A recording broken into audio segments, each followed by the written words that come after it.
advance of this year's G8 meeting in L'Aquila, Italy, the Secretary General has written to the G8 leaders outlining challenges that require the urgent attention. On climate change, he asked G8 government to lead by making ambitious and firm commitments to reduce emissions on the order of the 25 to 40% that the Intergovernmental Panel on Climate Change tells us is required from industrialized countries by 2020 to avert the worst effects of climate change. He says he hopes that G8 governments will commit to a specific timetable and modalities to deliver the billions of dollars needed during the next few years to assist the poorest and most vulnerable to adapt to climate change.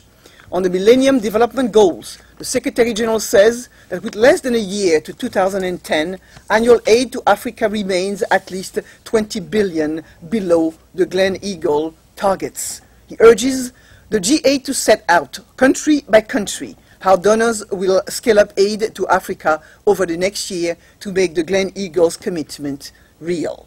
He concludes by saying that Italy gave the world the expression crossing the Rubicon. In Italy, next month, the Secretary General says we must cross a new Rubicon into a bold new future, where half measures and unfulfilled commitments are a thing of the past. The Secretary General will be heading to Trieste, Italy, later this week for a meeting of the Middle East Quartet.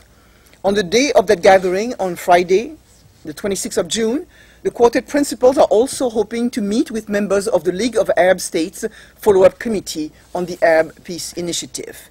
While in Trieste on the 26th, the Secretary General also plans to attend a meeting of the G8 on Afghanistan and Pakistan. He will be back in New York this weekend.